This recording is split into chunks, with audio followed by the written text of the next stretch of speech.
everyone, and welcome back to the Winging It F1 podcast. It's been a while and two Grand Prix since our last episode, which was a pre-Monaco episode. A lot's happened. I have now finished university. I am not quite a graduate because I've not graduated yet, but I'm, I don't know, I'm not an undergraduate anymore either, so I'm not sure what the You're a graduate-elect.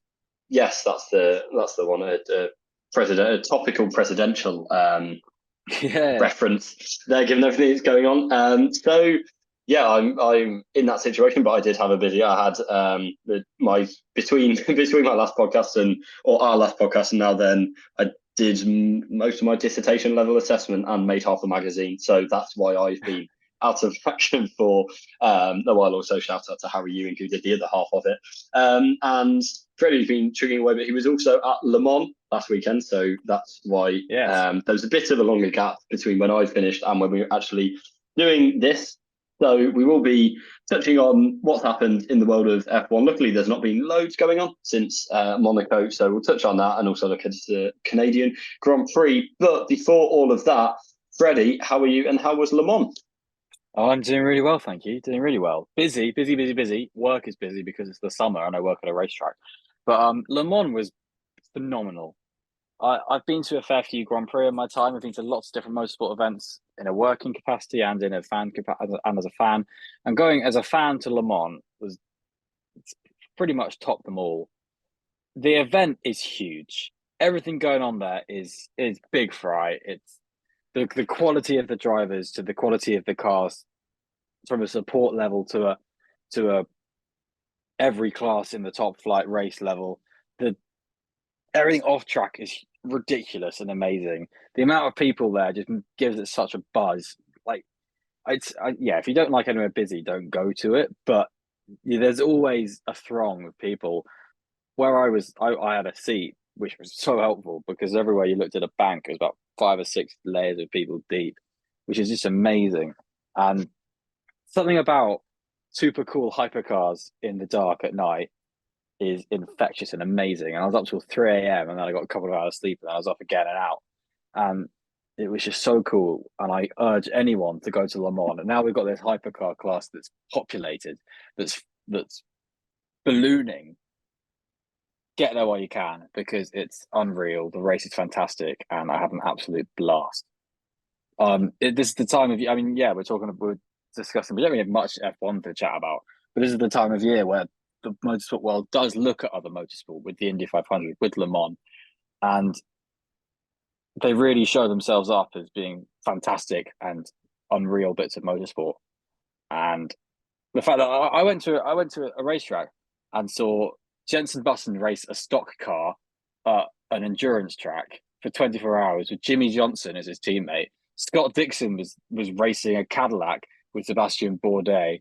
You had Antonio Felix da Costa going from 16th to 1st or something in racing as like Paul di Resta and Antonio Giovinazzi and loads just names you can pluck out from everywhere. That it's just fantastic and so cool. He's like, oh, one sec, I just looked down. Oh, Robin Franz is in that car. I was watching him on TV in Formula E last week, and it's just ridiculous. It's so cool, and I urge anyone to go there. You can enjoy it even if you don't like motorsport as well. You can go there. You can have a French beer. It's so French and it's fantastic, and France is gorgeous. So I'm on a high of it. I'm wearing a NASCAR Garage 56 t-shirt as we speak. I was going to say you yeah, it looked like that. So yeah, I was going to ask that, but you've taken away my question. From that, but yeah, no, it sounds fantastic. You're going to Le Mans, Adam. You're going to Le Mans before. Yeah, I'm glad you said that because I was going to go. Oh, I'd be interested in going next year. And then if it was cricket, then it would be a bit of an awkward on-air moment. So I'm very glad. But yeah, I was hopefully, fingers crossed, we going to the British Grand Prix this year, but that's still to be confirmed. So we shall see about that. But, you will hear about that if that happens. And yeah, it's just quite a busy live podcast time. Silverstone. Definitely. Lock it in now. We can't lock it in. No, we can't. But yeah. So anything else to touch on before we start the F1-ness of the for the Well, we have rugby been very football busy, and WEC. obviously. We naturally with no Nigel anymore. Whoever he was, that awful human who's left us. It was all lovey dovey, but nah, we hate him. It's a lot harder for Adam and I to juggle our schedules and us things we want to do as people and things we have to do as people. In terms of Adams University, my work means that maybe we'll get gaps in the future, but for now we're going to try our best to keep this podcast as weekly as possible.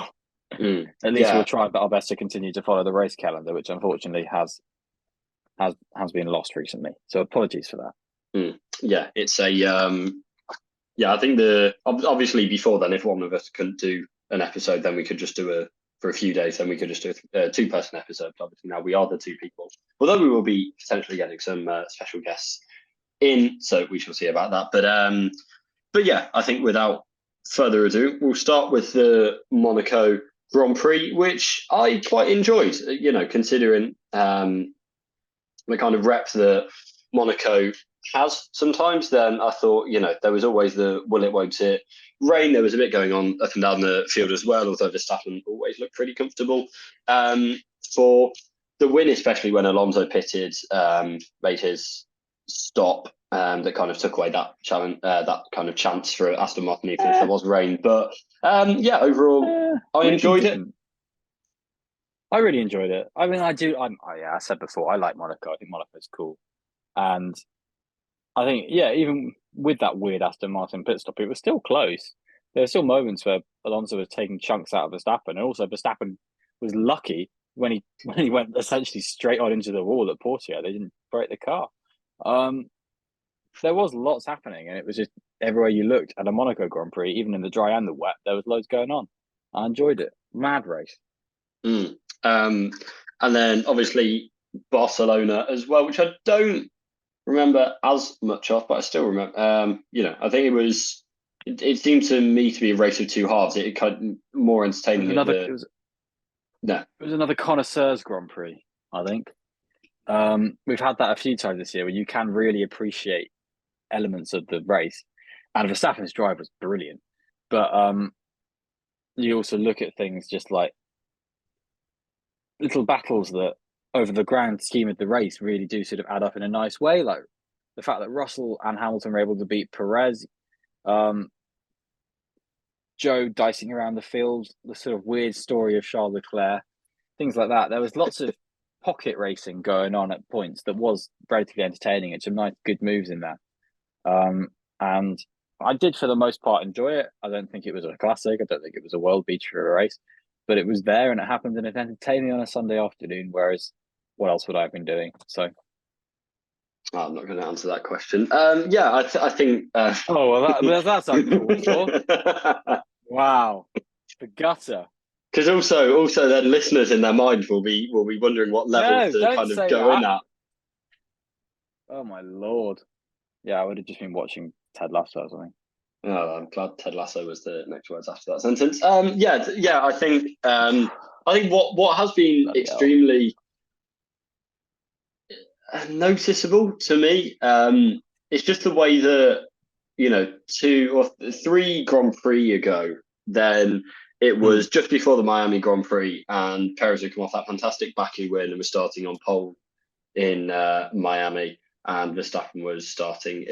Was he 11th on the back of the grid? He was in Miami. Yeah, back of the. He was like 8th. Was he? I thought he was. Yeah, because he got. No, that was it. He got a bad banker in. Was what his problem was.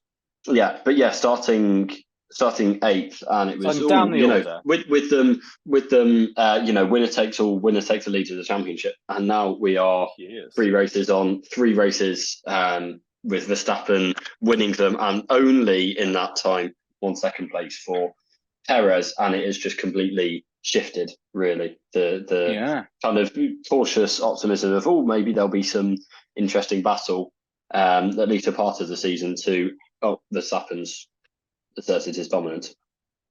I think what really didn't help was that Verstappen's had setbacks this year. Obviously, broke down in Saudi qualifying, and there was a bit of a mess in Miami qualifying, and he came second and won one of them. Perez had setbacks in Monaco and Barcelona, in that in Monaco he crashed because he crashed, and in Barcelona he just didn't get the lap in Q2. So he had setbacks that were messy, and he And didn't recover Australia. from them well. And Australia, of course, where he just couldn't get a handle on the car. And that's a lot of not good performances there, which actually has really bitten him hard, and kind of as it should. But the fact that he was soundly beaten by the Mercedes in Barcelona, and particularly by Russell in coming through the order, is really a damning performance from him in terms of where he should be, looking at what the car can do, admittedly with Verstappen's prowess and capability with that car and the way it's built and so on. But it just does even more to prove that Verstappen's the horse to back, and to sort of, unfortunately, not support Perez's propaganda and his camp. You look at that and think, oh, okay, well, yeah, this guy is proving to be more unreliable than in previous years, and this was the year that he should be the most reliable, because the car is clearly the most dominant, which is uncomfortable for him, probably, as a position. I think so. I mean, it's one of those, always with this, and it was the same with Hamilton's dominance when Bottas was in the car, that it's not, really it's not Perez's job in terms of what the team have got him there to do. Then he's not there to challenge. He's not, if you look at his career, he's not been, that absolute superstar from day one that Verstappen has been, that Hamilton has been, that Leclerc has been. So that, that's not where he is. So it's on the other teams to, catch up. Having said that, it did look like for a brief moment that we could have some kind of battle going on, and now it is. Yeah. It's already, when we're how many races into the season, and we're it's already 7 races done, 8 rounds, obviously. And we're already, it's already looking towards 2024. Can Mercedes get back? Where are they going to be? All of that. So, I think that's that's an arms race for P2. On which that, is interesting in its own way. But where do you think that stands now? Obviously, Mercedes have had a particularly good Barcelona, got their first or their second double podium since the summer break last year. Yeah. I think I've said this before, that sort of Barcelona heightens the complexities of a car, and those sort of, that base model of a car is what's really brought to the fore, which is why Red Bull with Verstappen was so dominant, and then that's why you sort of had a nice Mercedes easygoing race, because the base of that car is good when it works. But and that sort of that transposed itself with the Ferrari sort of being a bit more of a handful, and with the Aston Martin sort of being a steady fourth best car. Because if you look at that from a conceptual perspective, where Aston Martin was in Barcelona last year, Mercedes was, from a conceptual perspective, relatively close to the front. But Aston Martin had just debuted an entire brand new concept, and since then they've developed so wonderfully to be the feel-good story of 2023. So understandably, the sort of complexities of that car were probably brought to the fore a little bit more in Barcelona, and there still is a bit of a gap in outright concept and car aerodynamic complexity to them and Mercedes and Ferrari. But that just proves to show how well they've been doing and performing. And this one's more of an anomaly as a track, Spain, than the rest of them will be. So I think what it points to is that Mercedes did well, Aston Martin didn't do their best job, and that it could well be nip and tuck now for quite some time in the best of the rest slot between them, with, to be honest, cameos from Ferrari, it looks like. Yeah, Ferrari are kind of the most disappointing one. They're just not. Yeah, they do okay in qualifying, or do very well in Sainz's case, to get on the front row in qualifying, and then just fall apart in the race, and their tyres just fall off. And obviously with Barcelona, it's going to heighten that more than most. But it's science was saying that he had to time manage from the basically the first lap onwards. That they're just in this position where they've got to be so ultra defensive on Sunday and just get overtaken, then immediately move to okay, we're gonna right, let's try and hold third now, let's try and hold fourth now, and slipping back through the field. And it's just really, I think for qualifying they're there, but in the race I'm just not, unless they can bring an upgrade that solves it. Until they can do that, then for me it's really a straight fight between Mercedes and Aston Martin. I think Mercedes maybe, well, obviously for the constructors, Mercedes then they've got the advantage with the drivers, but I think in terms of just the having the second fastest car, I think, like you say, it's pretty close between them. I'll probably give Mercedes the edge there, but I think it is, with Alonso versus the two Mercedes, I think that's an interesting fight. I think, you've got to just look at Mercedes and say, well, Lewis Hamilton and George Russell is an incredibly even, fantastic, fast driver lineup, and that's been proven in a lot of races this year. And unfortunately, Fernando Alonso's relentlessness and superiority as a performance, only second non-podium for performance in Spain this year for Alonso. And he's Stroll did have a good weekend on pace, but it just wasn't good enough, and Alonso was on the back of him at the end of the race. So that driver doesn't let it down. Alonso could have overtaken him. Oh, man. No, it's okay. And waited the crowd at the end. Extreme because Fernando. At the end of the day, what Fernando was saying was right. And, it still comes back to my point that I've made a few times, that I think since Alonso went to the World Endurance Championship, he's a bit more of a team player than he was beforehand, even if he did try to drag Alpine into the gutter last year. But then I don't think any teammate Ocon has had liked him, so you could also say that. Yeah, I think because what Stroll was 4 positions ahead of him, 3 or 4 positions ahead of him. So, to have Alonso still be able to come through at the end, it didn't align, even though Alonso initially struggled with the car, and it wasn't, he didn't really, even at the start of the race, he wasn't looking rapid, but he was just able to, come through at the end. And but I think in terms of who's got the faster car outright between Aston and Mercedes, where are you coming down on for that? Mercedes, actually.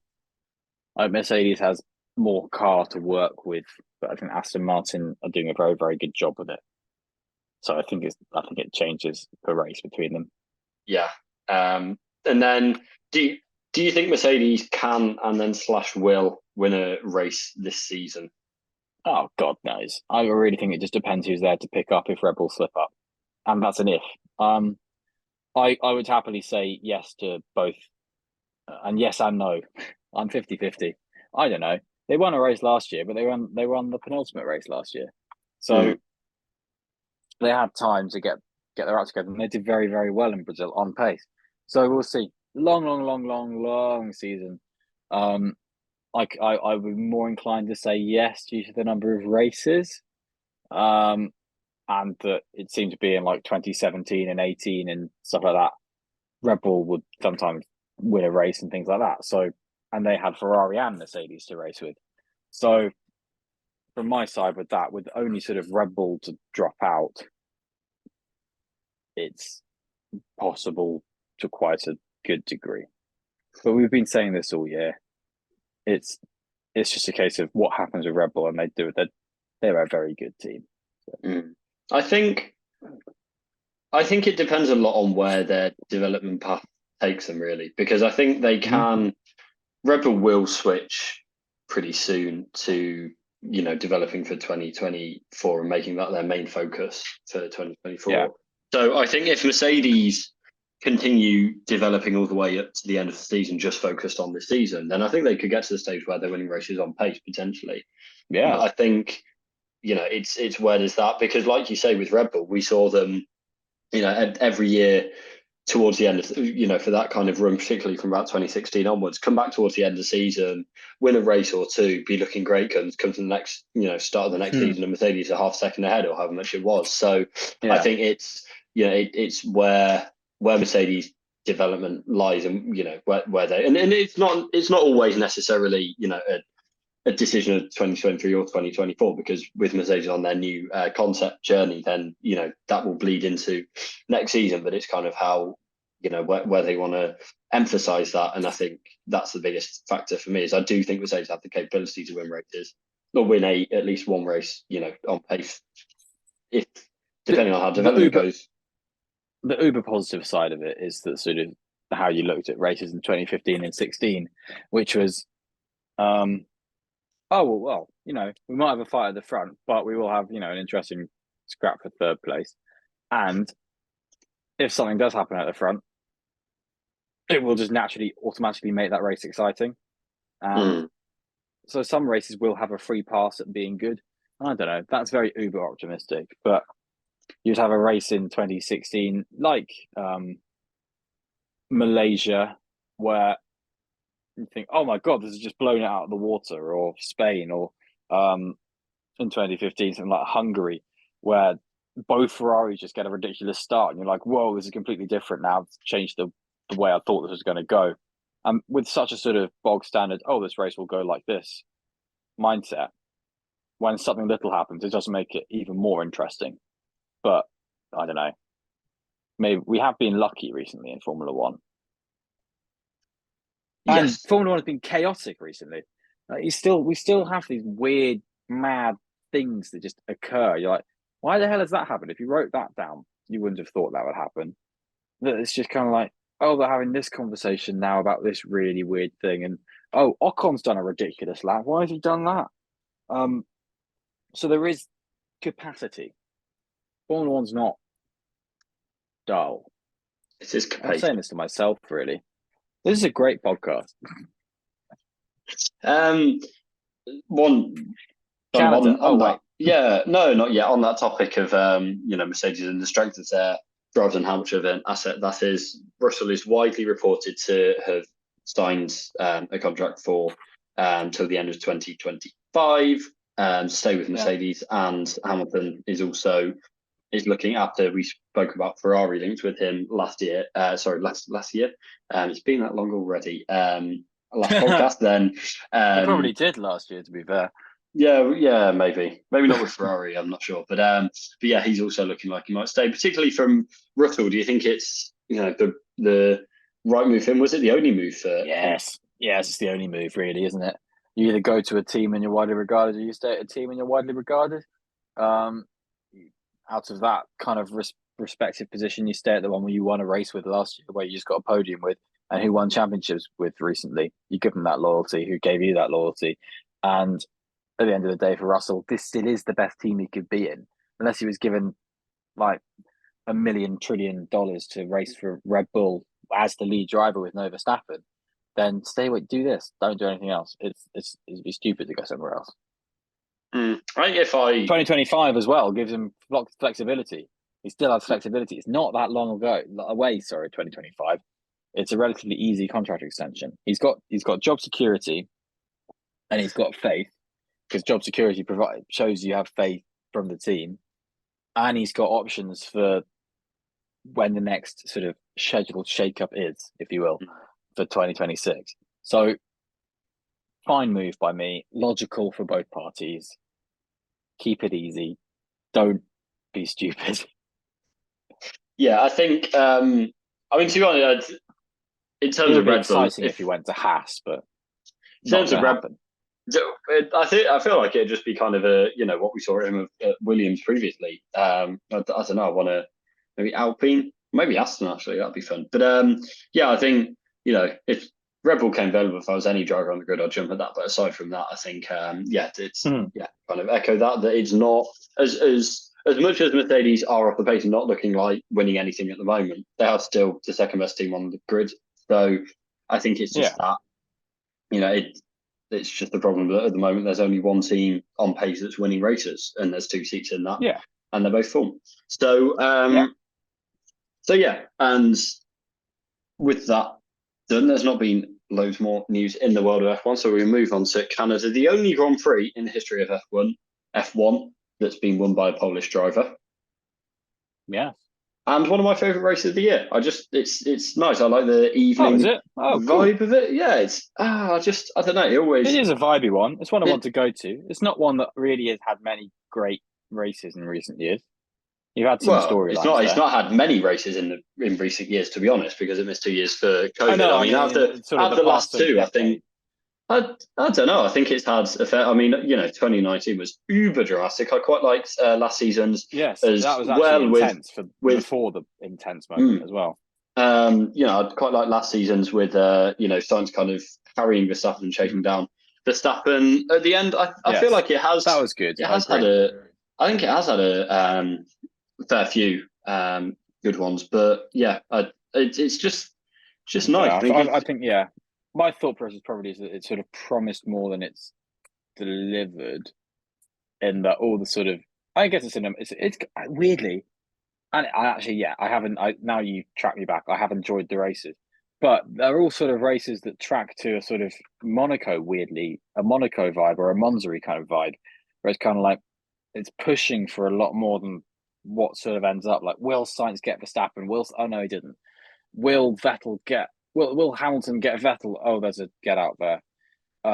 What race was it? 2016, where Vettel got a great start. It's like, oh, cool. Will Hamilton get Vettel? Oh, Ferrari just did a strategy, and those kind of things where it's just kind of like, okay, cool.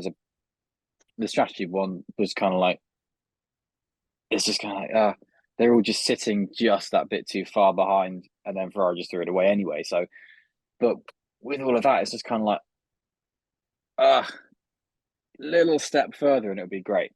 And I think that's good potential and is nice. But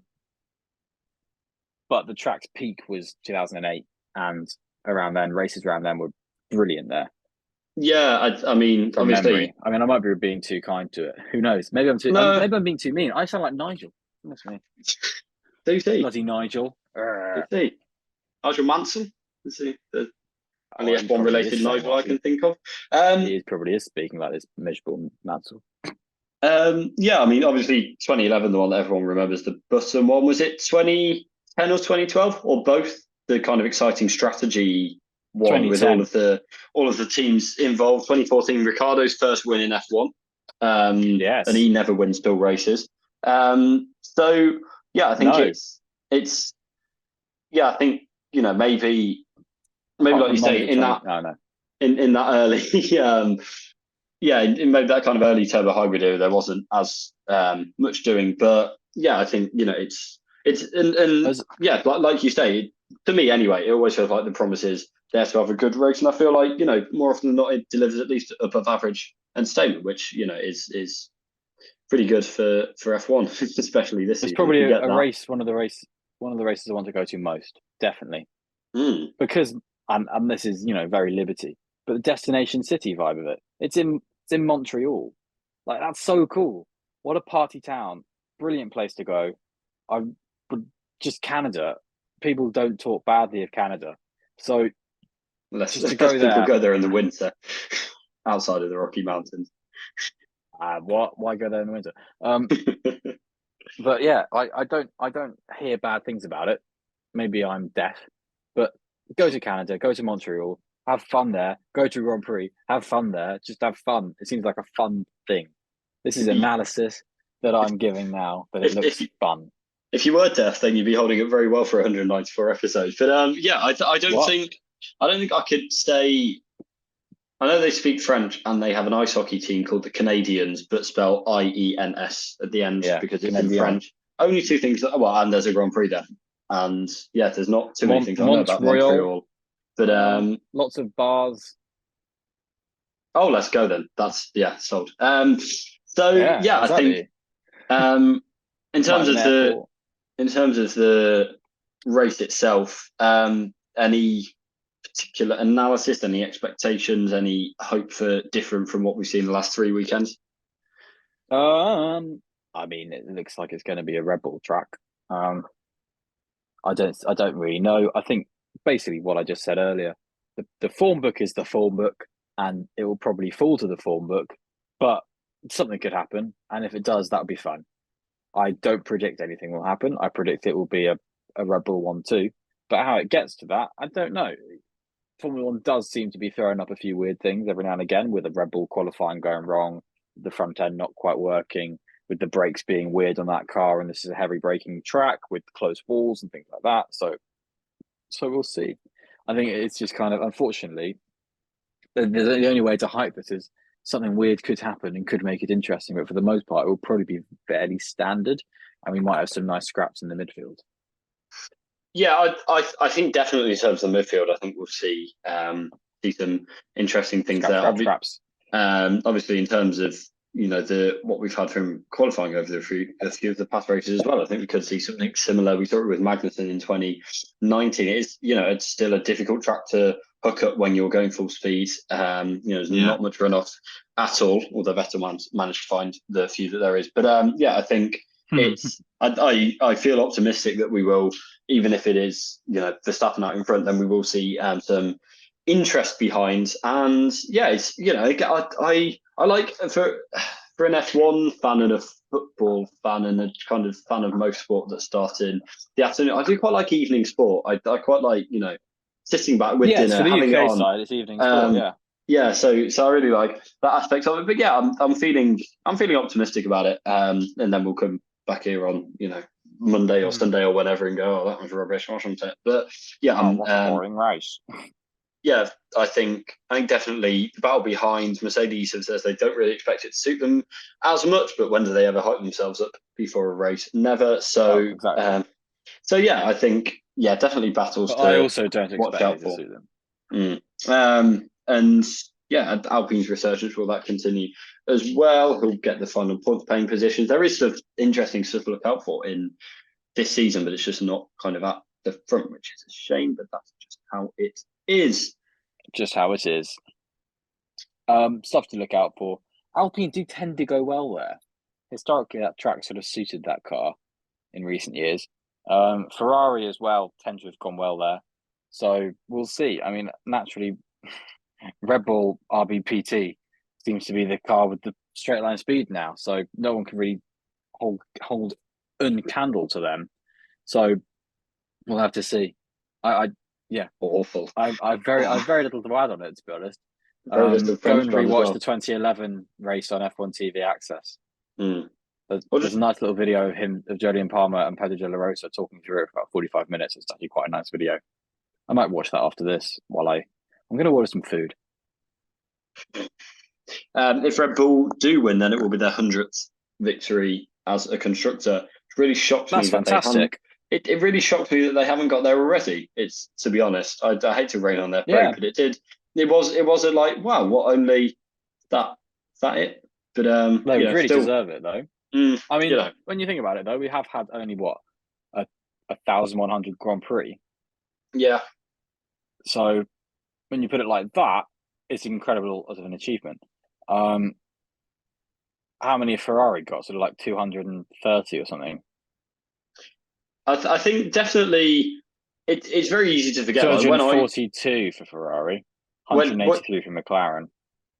When I started watching F1, and Mercedes are at 125. When I started watching F1, then Red Bull were just a midfield team. They weren't anything special. They were Alpine or they were Alfa Romeo or whatever. It was it is really remarkable to just think that 2009 season where they went from Vettel being a bit frisky and being able to mix it in the Toro Rosso and then going into that seat and Red Bull having been further back to then being a front runner and winning their first race and being the closest challenger for the title and being a challenger for the title. It really was that watershed moment. Everything changed then. It is remarkable to think about how far they've really come in such a small space of time. But I fully expect them to reach that milestone this weekend.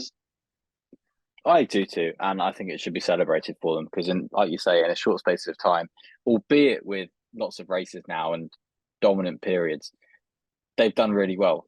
They've done a really good job, and with two pretty successful drivers in that, leading the charge with Vettel and Verstappen on something like 78 of those wins, something like that, together. And then you've got Ricciardo, Webber, Perez joining the party. That's, a good crop, good team. Very, very good team. Very good. They will hit it this season, but a little bit of me doesn't want them to win this weekend, so they can do it in Austria. Ooh, yeah, I thought about that. Well, we shall see. But also, go to Austria having celebrated the 100th win is also cool, and doing it wherever really shouldn't matter. But, or do it at Silverstone, because that's their other home Grand Prix, like they always say. yeah, or we'll do it at Silverstone. Don't win any races, and then do it in Mexico, when Perez wins, and And then Perez they can may get the 100th win for Red Bull. yeah, and no one will care because and it'll be Perez winning in Mexico. They may have also and lost Leclerc the will be championship champion. by that point. Yeah. Yeah. Well, yeah, that is a suitably wacky end to what's been a bit of a weird podcast, as we covered at the start. What a prediction! But yeah, thank you very much for listening, everyone who's listened to this episode. We always do really appreciate it. And now it's been a abnormally busy period. Then, hopefully we will be able to get back to a bit more normal. Yeah. But for now, enjoy the Canadian Grand Prix, and we will see you next time. Goodbye. Goodbye.